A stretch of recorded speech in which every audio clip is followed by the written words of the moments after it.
En ayant des mauvaises notes à l'école, mon père, un jour, je me rappelle, j'arrivais à la maison, il m'a invité dans son bureau, parce que c'est rare, il ne me touchait pas vraiment, hein. C'était plutôt pour mon anniversaire, c'était au bout de bras, une tape sur la tête. Ouais. Je ne connaissais pas vraiment, mais il m'a aimé comme il pouvait. Mais à l'époque, quand on est jeune, on ne comprend pas toujours et on ne sait pas toujours traduire le langage de nos parents en prenant en considération le contexte dans lequel eux-mêmes ils étaient élevés. Et je crois, aujourd'hui, je comprends que mon père, il nous a aimés beaucoup. Mais à l'époque, je le voyais comme une sorte de... je cherchais pendant des années son approbation et qu'il soit fier de moi. C'était très important pour moi. Et en réalisant que je ne pouvais pas être à l'auteur, alors tant qu'à faire, je casse tout et je vais être rebelle. Donc mes années adolescentes, je commençais d'instaurer des nouvelles modes à la maison, par exemple de crier, de faire des crises, de jeter des choses. Enfin, ça, c'était jamais vu chez nous à ce moment-là. Et un jour, il m'invite dans son bureau, il avait mes notes de l'école. Et il a sorti une petite phrase, et là j'aimerais qu'on parle un peu de ça. Parce que dans nos vies, il y a des paroles qui ont plus de poids que d'autres.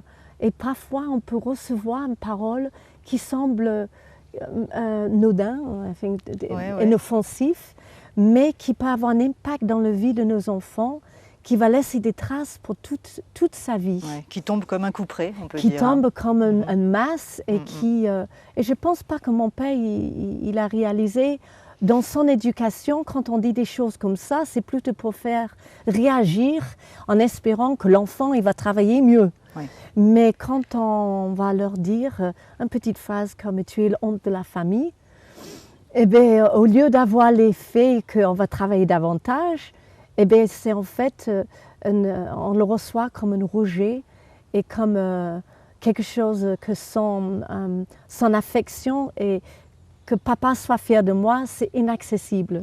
Alors, tant qu'à faire, eh bien, je vais fuir, je vais partir. Vous soulignez quelque chose d'important, l'importance justement des paroles qu'on a vis-à-vis de nos enfants, qu'on a vis-à-vis de nos conjoints, qu'on a vis-à-vis de notre entourage. C'est vrai que souvent, certaines paroles semblent anodines ou, parce qu'on est un peu énervé, peuvent dépasser notre pensée et on ne se rend pas compte de la portée du mot. Rien qu'un seul mot peut transformer une vie en bien comme en mal. Et c'est ce qui s'est passé pour vous finalement, quand votre père, qui croyait bien faire dans son éducation british, rigide on peut dire, lui voulait vous pousser en avant, vous faire réagir, et ça a été l'inverse. Je crois que la Bible nous dit qu'on a le pouvoir de la vie et de la mort dans la bouche. Et on peut maudire ou on peut bénir nos enfants selon les paroles qui vont sortir de nos bouches, mais pas même les paroles qui sortent tous les jours. De dire des choses comme « mais tu es bête, mais tu n'arriveras à rien, franchement, mais tu ne sais à rien ». Mais ces petites phrases-là, on ne réalise pas. Mais on est en train de graver dans l'identité de nos enfants des manières qu'eux, ils vont se regarder et l'image d'eux-mêmes. On imprime absolument. Et je crois qu'à partir de là, j'ai passé plusieurs années d'essayer de faire des choses pour que mon père me remarque, pour qu'un jour, il sera fier de moi. Et en fait, c'est une chose... ce n'est pas comme ça qu'on va trouver notre identité. Mais par la grâce de Dieu, j'avais une telle soif de connaître. Je me rappelle, une fois, il a eu un grand argument à la maison. Bon, c'était un monologue parce que mes parents ne criaient pas. Donc, je criais toute seule, mais je me rappelle, j'ai claqué la porte. Je suis partie sur une colline près de chez moi parce que j'avais gros dans mon cœur et je me sentais mal comprise. Et je parlais à Dieu parce que j'étais toujours très attachée à la nature et je suis toujours. Et j'ai parlé à Dieu. J'ai dit, Dieu, si tu m'entends, eh bien, voilà, mais je n'ai pas des mots, comment je peux m'exprimer? Et alors j'ai décidé, j'ai dit, mais je vais inventer un langage. Et j'ai commencé de parler j'avais l'impression d'inventer des mots. Et j'ai parlé à Dieu pendant 20 minutes.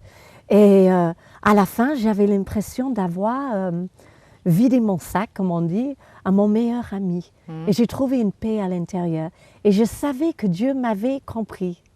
Et c'était le début d'une relation que je commençais à créer personnellement avec Dieu sans vraiment le connaître. Et le long de mon chemin, avec les années qui passaient, je me rappelle une fois, j'étais en vacances avec ma famille, c'était le dernier jour, et je rencontre un monsieur sur mon chemin.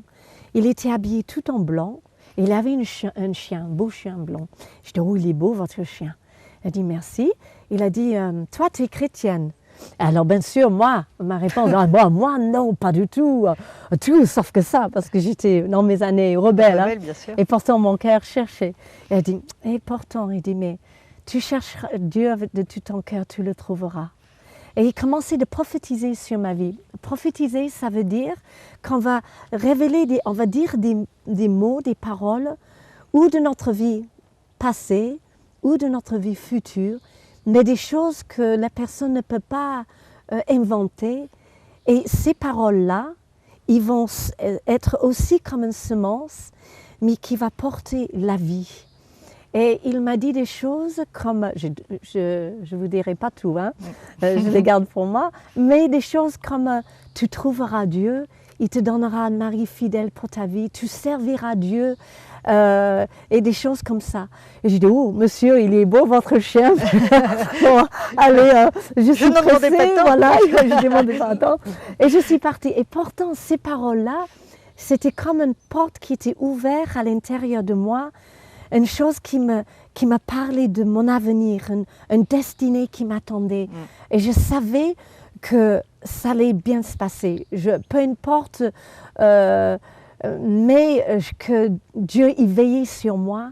Et je savais que Dieu avait prévu pour moi un avenir et une espérance. Et c'est là qu'on voit encore le poids des paroles et l'importance des paroles, d'autant plus qu'elles sont inspirées par Dieu quand Dieu nous parle au travers de personnes comme cette belle rencontre que vous avez faite. Ça a encore été une semence qui est venue et ces paroles vous ont touché. Ah oui. Vous ont touché et vous avez en fait repassé ces paroles, j'imagine, beaucoup dans votre cœur. Comment ça s'est passé après ? Je pense que pour nous tous, on entend des choses. Il y a des paroles peut-être qu'on peut se rappeler de nos parents ou peut-être des professeurs ou des personnes clés qu'on a rencontrées qui a dit des choses sur nos vies. Et c'est important de réaliser que Dieu, il nous parle comme ça. Et que c'est comme des promesses et qu'il faut qu'on s'accroche à ces choses-là. Bon, j'ignorais un petit peu ces choses-là à l'époque.